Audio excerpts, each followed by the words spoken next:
dari pagi sampai malam ritual Hindu itu banyak. Seperti umat Hindu di Indonesia, bahkan di Bali itu lebih paham tentang Trisandi. Trisandi itu persembahyangan 3 waktu, dari jam 6 pagi, jam 12 siang, dan jam 6 sore. Tapi selebihnya itu semua adat istiadat.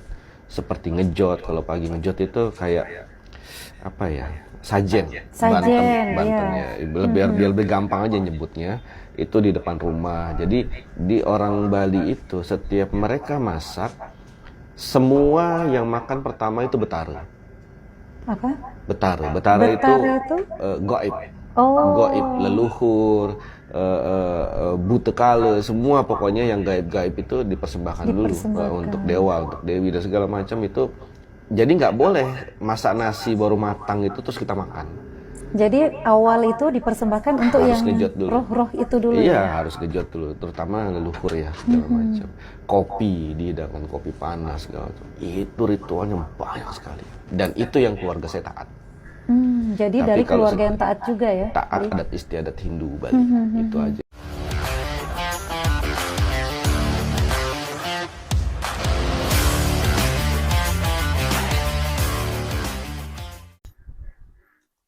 Selamat siang dan jumpa lagi dengan Pak Git. Barusan saja kita melihat atau menonton gitu ya pendapat dari seorang ustadz matan Hindu yang membicarakan masalah adat istiadat di Bali. Jadi pagi, siang, malam itu banyak sekali acaranya atau adat istiadatnya yang dilakukan dalam tanda petik adalah Hindu Bali, yang sebenarnya ya kebudayaan atau adat itu memang asli Indonesia atau asli Bali ya, yang sajen, yang ngejot, kemudian misalnya memasak diberikan kepada leluhur. Sebetulnya sih konsepnya atau filosofinya itu kita supaya mengingat leluhur-leluhur kita. Sebetulnya konsepnya itu. Jadi bukan kopi atau makanan leluhur makan dulu gitu ya, secara logika gitu ya. Leluhur itu makan dulu, baru kita makan dulu. Entah kalau leluhur makan dulu, ya leluhur yang sudah tidak ada ya tidak mungkin memakan secara fisik. Jadi ini adalah simbol-simbol yang diajarkan oleh leluhur gitu ya.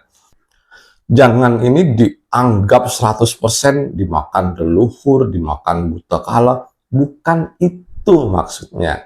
Maksudnya ini adalah simbol penghormatan kepada leluhur, yang mana kita ini adalah berasal dari para leluhur. Jadi kita tidak melupakannya walaupun sedetik. Nah, budaya-budaya ini juga yang membuat Bali itu terkenal timbang Indonesia. Hingga salah satunya adalah banyaknya turis asing dan lokal mengunjungi Bali dan mendapatkan devisa. Jadi itu salah satu plusnya Bali timbang semua provinsi di seluruh Indonesia, teman-teman ya. Dimana kalau provinsi-provinsi lain itu yang dikeruk adalah sumber daya alam. Nah, Bali itu sudah punya potensi yang sangat tinggi, yaitu budaya gitu loh.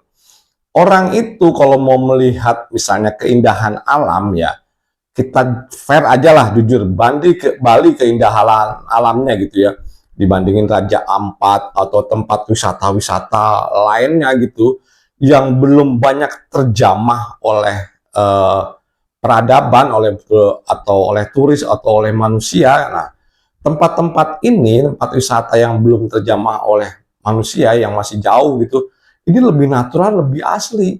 Tapi kalau Bali, kalau dilihat ya adalah tempat-tempat wisata alam gitu ya. Menurut Pak Git setelah ke sana gitu ya, itu ya menurut Pak Git biasa-biasa aja gitu, nggak istimewa yang seperti Raja Ampat. Itu memang istimewa sekali, bersih dan masih kelihatan naturalnya gitu. Nah, misalnya seperti itu teman-teman. Jadi tempat-tempat wisata atau daerah-daerah wisata itu di Indonesia itu banyak sekali gitu. Soal keindahannya boleh diadu dengan Bali. Namun yang paling tinggi itu adalah peradaban di Bali, yaitu budaya Balinya gitu. Yang tergabung dengan Hindu, tapi orang seluruh dunia ya prosentasenya itu lebih banyak mengenal Bali timbang lebih mengenal Indonesia. Ini disebabkan oleh budaya dan adat istiadatnya tersebut. Yang banyak juga turis asingnya itu mempelajari budaya itu. Tetapi kenapa malah kita itu ya melihatnya repot lah, segala macem lah.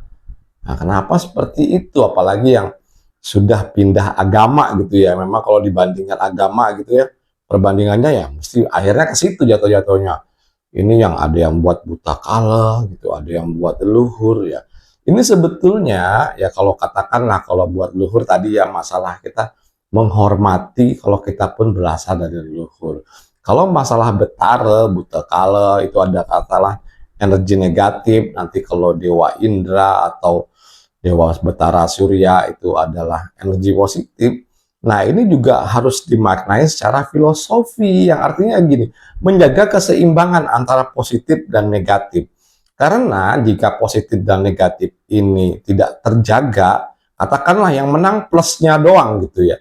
Listrik itu kalau nggak ada plus dan negatif, plusnya aja nggak bisa nyala teman-teman. Harus ada penyeimbang, makanya Hindu Bali ya terhadap jin-jin lah katakan gitu ya, katakanlah kepada Betari Durga, kemudian Betara Kala gitu ya, ini mereka tidak memusuhi gitu, tapi menghormati supaya terjadinya keseimbangan alam. Jika keseimbangan alam ini terjaga, nah ini akan membuat alam semesta ini lebih bertahan, lebih kuat lah, seperti itulah simbol-simbol itu kiranya. Kalau dibanding dengan agama barunya si Ustadz tersebut ya memang ini sudah beda konsepnya gitu loh. Kalau budaya Nusantara ya bukan cuma di Bali aja teman-teman, yang di Jawa, yang Kejawen, yang kemudian yang Kejawennya masih asli gitu ya.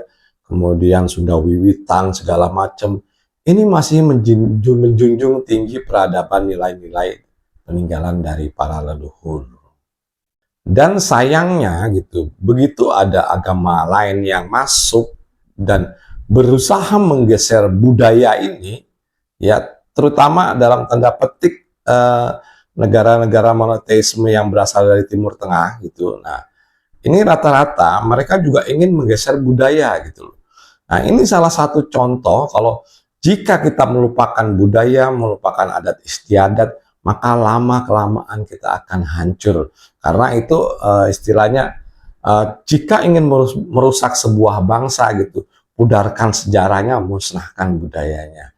Dan untuk itu, marilah kita jaga budaya kita walaupun kita beragama apapun, budaya dari peninggalan nenek moyang kita ini wajib kita jaga agar tidak hilang. Jadi inilah sebuah jati diri bangsa. Menurut Pak Gid ini cukup sekian dan terima kasih.